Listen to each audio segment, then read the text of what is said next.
तो उस दिन जो एक असररी जमालपुर के पास जो खिरखिरिया पहाड़ है, काली पहाड़ है, उसके ऊपर में देर शाम 8:30 बजे बाबा से मिला था और बाबा को उसने यह कहा था कि आप हमारे बहुत ही अपने आदमी हैं और आप हमको जानते भी हैं और पहचानते भी हैं।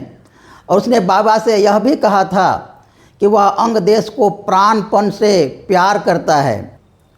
उसको यह भी पता था महाभारत काल में जो कर्ण था उसने अपना खजाना उस खिरखिरिया पहाड़ में कहाँ पर छुपाया था। नमस्कार। बाबा उस दिन जमालपुर शहर के पास जो पहाड़ी है उसके सबसे ऊंची चोटी पर एक पत्थर पर बैठे हुए थे।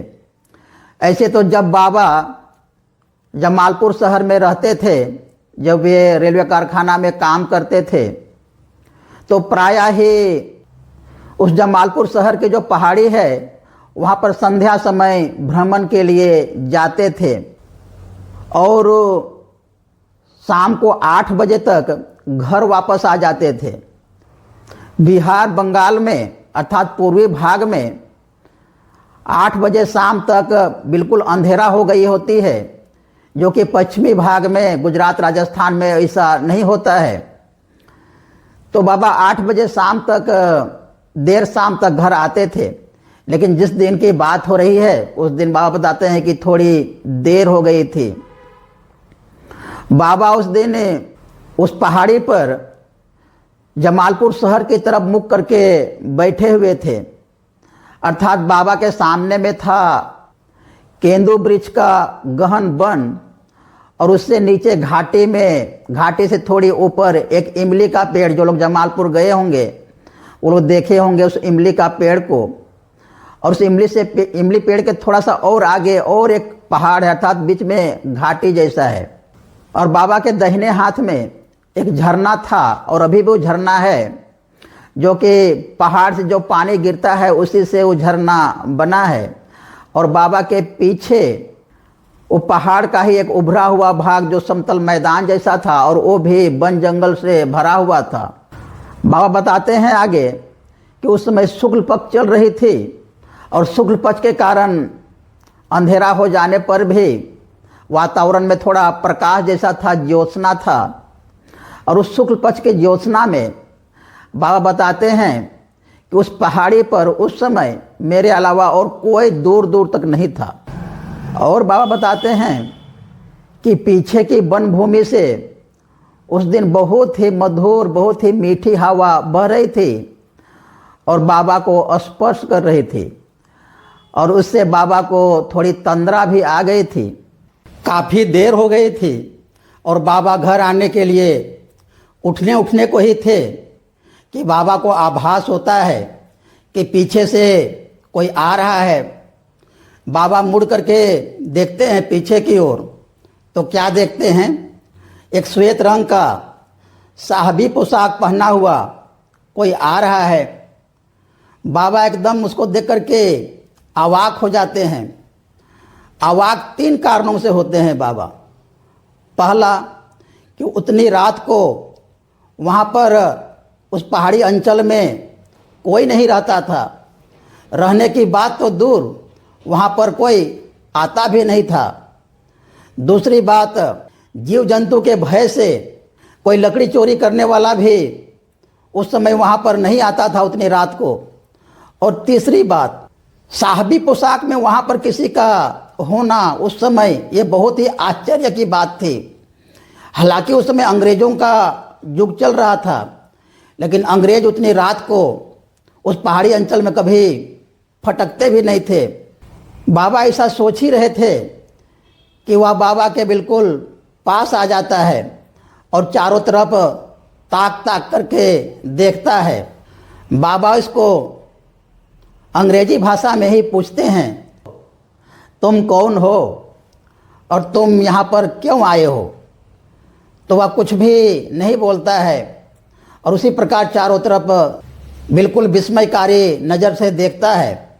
और उसके बाद बाबा फिर थोड़ी देर में अंगिका भाषा में बोलते हैं, तुम कौन हो, तुम यहाँ पर क्यों आए हो, और इतनी रात को यहाँ पर किसी का आना अच्छा नहीं है, निरापद नहीं है, अर्थात उसका जान को खतरा हो सकता है। इस प्रकार बाबा उसको बोलते हैं। तो वह बहुत ही कोमल और मीठी बांग्ला भाषा में बोलता है बाबा को कि यदि आप यहाँ पर हैं तो मुझे डरने की कोई भी बात नहीं है। इस प्रकार का वो बोलता है।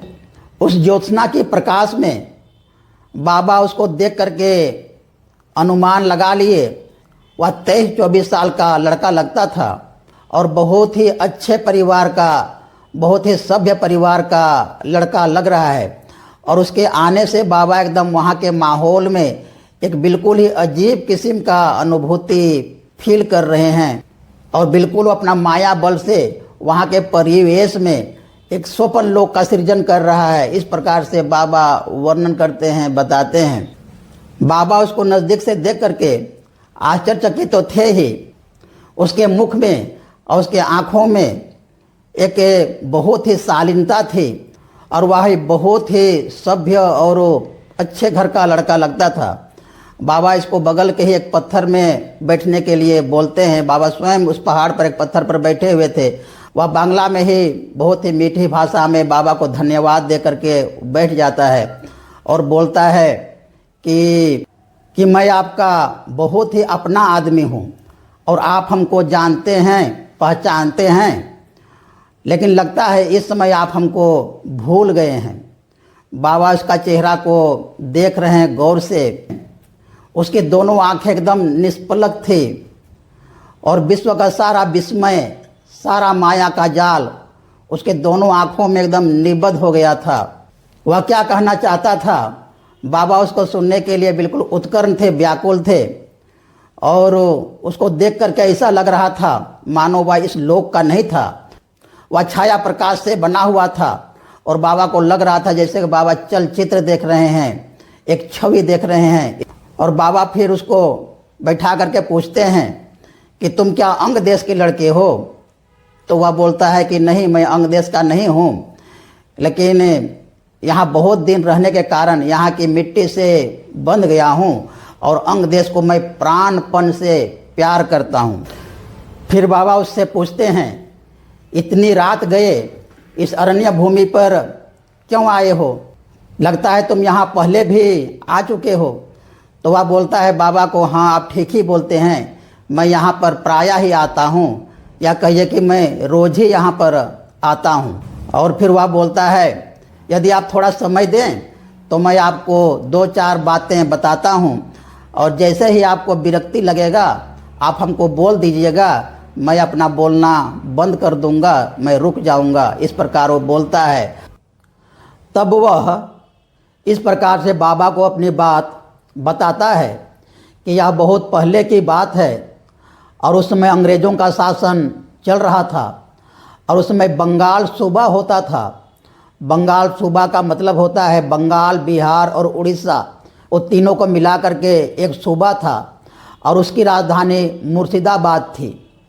तो उस समय सिंगूर में, बंगाल में एक जगह है सिंगूर, सिंगूर जिला में एक ज़मींदार थे और उसका नाम था वीरेंद्र बसु मलिक।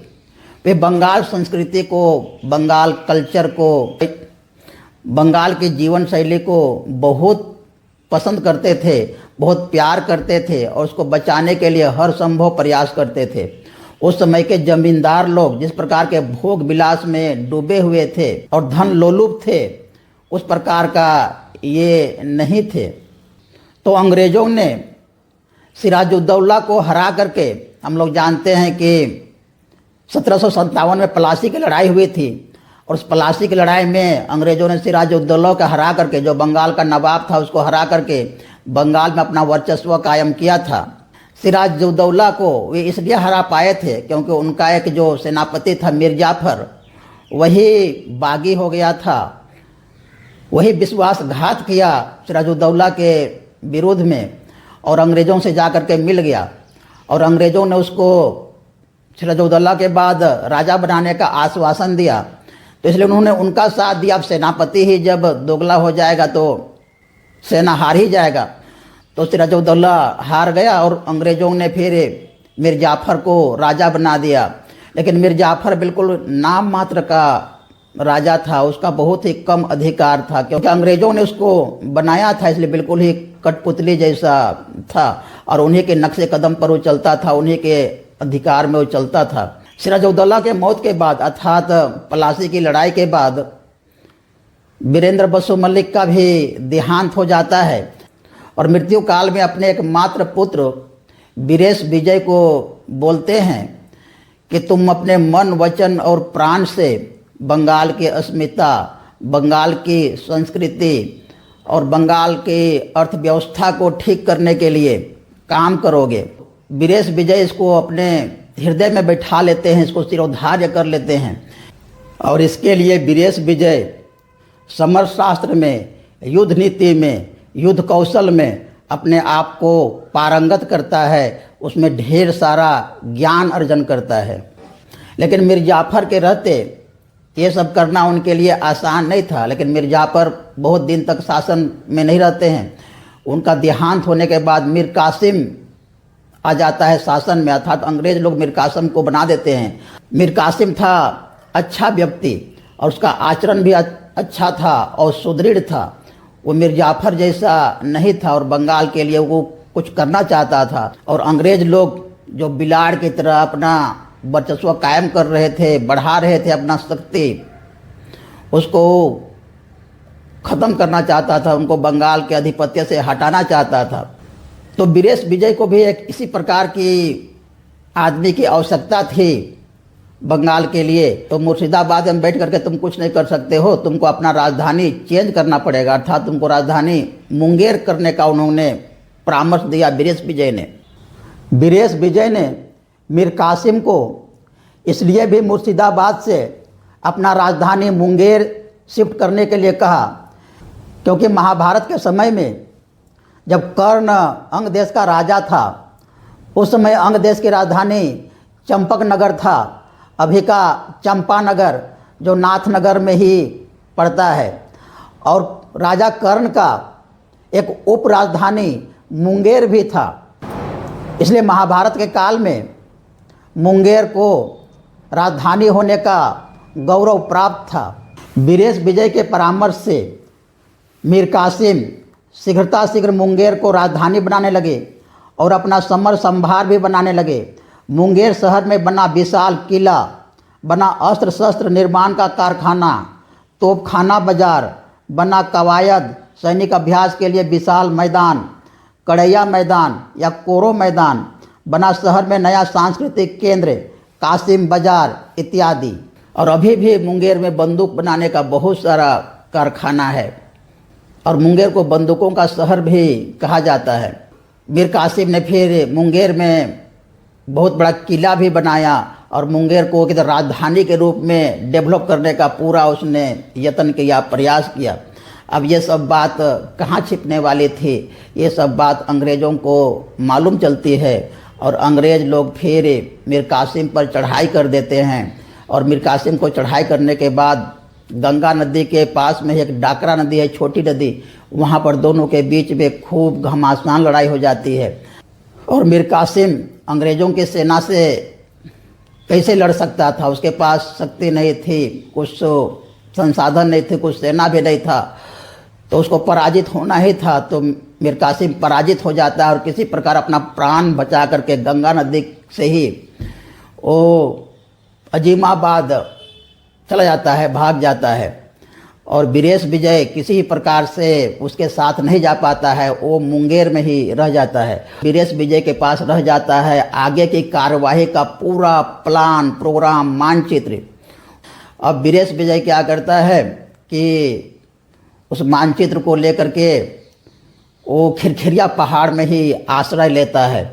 और खिरखिरिया पहाड़ में उसको मालूम था कि राजा कर्ण जो अंग देश का राजा था महाभारत के समय, उन्होंने अपना खजाना उसी खिरखिरिया पहाड़ के एक गुफा में छुपाया था।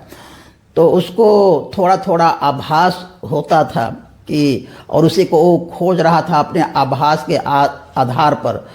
और वो सोचता था कि यदि ये मिल जाएगा हमको तो हम मीर कासिम की सहायता कर सकते हैं, मीर कासिम को और सशक्त करने के लिए, अंग्रेज़ों के विरुद्ध लड़ने के लिए, और उसका राजधानी बनाने का जो ये काम है मुंगेर को, उसमें और हम बढ़िया से काम कर सकते हैं, उसको मदद कर सकते हैं। लेकिन वीरेश विजय को बहुत खोजने के बाद वो गुफा मिलता है और उस गुफा में उसको मात्र 3 स्वर्ण मुद्राएं मिलती है। किसी ने पहले ही उस गुफा को पता लगा करके सारा लूट लिया था, चोरों ने उसको उठा लिया था सारा स्वर्ण मुद्रा, उनको मात्र 3 मुद्रा ही मिला था। आगंतुक ने कहा, इतनी बातें कहकर आपको विरक्त तो नहीं कर रहा हूँ, मैंने पहले ही कह दिया है कि मैं अंग देश को प्राणपण से प्यार करता हूँ, इसलिए जैसे ही अंग देश की बात आती है मैं कुछ ज़्यादा ही बोल जाता हूँ। बाद में सोचता हूँ कि इससे कोई विरक्ति हुई क्या, तो आप बोलते हैं कि नहीं, विरक्ति क्यों होगी, बल्कि मैं तो सोच रहा हूँ कि इतनी सारी बातें तुमको कैसे आती है। उस आगंतुक ने बाबा से एक बात और कहा कि जब भी मैं इस पहाड़ पर आता हूँ तो लगता है कि मैं किसी को खोज रहा हूँ, और हमको लगता है आपको एक बात बोलना है, मैं बोलूँगा तो आपको बुरा तो नहीं लगेगा, आप कहिए कि आपको बुरा नहीं लगेगा तभी कहूँगा। तो बाबा बोलते हैं कि नहीं, बताओ बुरा क्यों लगेगा। तब वह बोलता है कि अब लगता है कि मैं आप ही की खोज में घूम रहा था और आप ही की खोज में मैं दिन रात भटक रहा था। ऐसा वह बोलता है और उसके मुखमंडल पर एक अजीब सी शांति छा जाती है। और फिर वीरेश विजय क्या करते हैं, अपने पास जो उनका मानचित्र था आगे की लड़ाई का, आगे का प्लान का, उसको बहुत ही एक भरोसेमंद आदमी के साथ, अपने एक पत्रवाहक के साथ उसको उस मीर कासिम तक पहुंचाने के लिए भेजते हैं, गुप्तचर को। लेकिन उस गुप्तचर को भी अंग्रेज पकड़ लेते हैं सूर्यगढ़ा के पास, और उसको पकड़ने के साथ ही ये भी मालूम चल जाता है कि वीरेश विजय इसी खिरखिरिया पहाड़ में छुपा हुआ है, और उसको आगे की प्लानिंग क्या है, इन लोगों का कहाँ पर लड़ाई होने वाली है, वो सारी चीज़ें मालूम चल जाती है। अब अंग्रेज़ों को जब मालूम चल जाती है कि वीरेश विजय खिरखिरिया पहाड़ में ही छुपा हुआ है, बाबा उसको आगंतुक बोल करके संबोधन किए हैं। बाबा आगे बताते हैं कि वह आगंतुक ने फिर कहा कि वीरेश विजय, जहाँ पर हम लोग बैठे हैं इसी जगह पर उस दिन बैठ करके सोच रहा था कि अंग्रेज़ों को तो मेरा पता अब लग गया है, कल वे लोग दल बल के साथ आएंगे और हमको पकड़ लेंगे, और जितने भी गुप्त बातें हैं उनके विरुद्ध में सब कुछ जान जाएंगे, और मैंने जो राढ़ में उनके विरुद्ध लड़ने के लिए एक सेना बनाई है उसका भी पता कर लेंगे। ऐसा वो सोच रहा था, और ऐसा सोचते सोचते वह झरना के पास गया और झरना में वह कूद गया, और फिर उसका जो शरीर था वो झरना से होते हुए डाकरा नदी में, और डाकरा नदी से फिर गंगा नदी में बह गया। और इस प्रकार उस 23 साल के आदर्शनिष्ठ युवा का अंत्येष्टि क्रिया करने वाला कोई नहीं था, उसका कोई भी एक कब्रगाह नहीं है, इतिहास में उसका कोई भी नाम नहीं है। फिर वह बाबा की तरफ देख करके बोलता है, आपको वीरेश विजय के बारे में इस प्रकार जान करके आपका मन कैसा कैसा नहीं करता है। बाबा बोलते हैं, क्यों नहीं करता है, बिल्कुल करता है, मेरा मन तो उससे मिलने के लिए छटपटाता है। इस प्रकार बाबा बोले। तब वह बोलता है कि मैं भी ऐसा ही सोच रहा था और मैं ऐसा ही चाह रहा था। और फिर वह बाबा से कहता है कि आपकी घड़ी में अभी 8:27 हुआ है, 8:30 बजने के लिए 3 मिनट बाकी है। आप कृपा करके, दया करके केवल 3 मिनट रुकिए, यह मेरा अनुरोध है। आपको घर जाने में देर हो रही है मैं जानता हूँ, लेकिन मेरा कातर अनुरोध है कि आप बस 3 मिनट मेरे लिए रुकिए। और ऐसा कहकर वह झरना के पास जाता है, और झरने के पास जा कर के एक बार आकाश की तरफ देखता है और एक बार जमीन की तरफ देखता है, धरती की तरफ देखता है, और एक बार इस वन भूमि की तरफ देखता है, और अंतिम बार बाबा की तरफ देखता है। और उस झरने में कूदने ही वाला था कि बाबा बोलते हैं कि तुम ऐसा क्यों कर रहे हो, तो अपना पैर हटा लो, वहाँ झरने की तीव्रता तुम देख नहीं रहे हो कैसी तीव्रता है, या विपद हो सकती है, तुम झरने में गिर सकते हो। इस प्रकार का बाबा बोलते हैं। और फिर बाबा की तरफ देख करके वो थोड़ा मुस्कुराता है। बाबा बोलते हैं कि अरे तुमने इतने सारे हमको बातें बताई, इतनी सारी घटनाएं बताई, किंतु देखो तो तुम्हारा नाम नहीं पूछ करके मैंने कितनी बड़ी भूल की। तो वह बोलता है कि आप भूल क्यों करेंगे, मेरा ही अपराध है, मैं भद्र संतान होते हुए भी अपना नाम आपको नहीं बता पाया, आप हमको इसके लिए क्षमा करें। आपने क्षमा किया ना, आप बोलिए कि आपने क्षमा किया, ऐसा वो बोलता है। बाबा उसको बोले क्षमा का कोई प्रश्न ही नहीं है, यदि तुम्हारी इच्छा हो तो अपना नाम बताओ। तब वह बोलता है मैं ही हूँ बीरेश बसु मलिक। और इतना कहने के बाद वह झरने में छलांग लगा देता है। छलांग लगाने के बाद उसका शरीर उस झरने का थपेड़ा खाते हुए कहीं डूब जाता है। तो उस दिन जो एक असररी जमालपुर के पास जो खिरखिरिया पहाड़ है, काली पहाड़ है, उसके ऊपर में देर शाम 8:30 बजे बाबा से मिला था। और बाबा को उसने यह कहा था कि आप हमारे बहुत ही अपने आदमी हैं, और आप हमको जानते भी हैं और पहचानते भी हैं। और उसने बाबा से यह भी कहा था कि वह अंग देश को प्राणपण से प्यार करता है। महाभारत के समय का कर्ण अपना खजाना को इसी खिरखिरिया पहाड़ के गुफा में कहाँ पर छुपाया था वह भी उसको पता था। उसको यह भी पता था कि अंग देश की राजधानी कर्ण ने कहाँ पर बनाया था। तो उसको इतनी सारी बातें पता था। तो वह कौन हो सकता है? वह कर्ण ही था। और कर्ण ही एक असररी के रूप में उस काली पहाड़ के ऊपर में बाबा से उस दिन मिला था। महाभारत के युद्ध में मृत्यु के बाद वह बहुत सारा राज परिवार में, जमींदारों के परिवार में जन्म लेता है। और अंतिम बार वह बंगाल में जो सिंगूर है वहाँ पर एक जमींदार परिवार में वीरेंद्र विजय मलिक के यहाँ जन्म लेता है। और फिर उसको अंग्रेज़ों का भारत पर शासन बर्दाश्त नहीं होता है। उसके लिए वह भरसक प्रयास करता है, लेकिन देखता है कि वह कुछ कर नहीं पा रहा है। तो खिन्न होकर के वह जमालपुर पहाड़ के पास या जो झरना है इसी में वो कूद करके आत्महत्या कर लेता है। और असररी के रूप में फिर बाबा से इसी पहाड़ के ऊपर मिलता है, और बाबा उसका फिर कल्याण करते हैं। नमस्कार।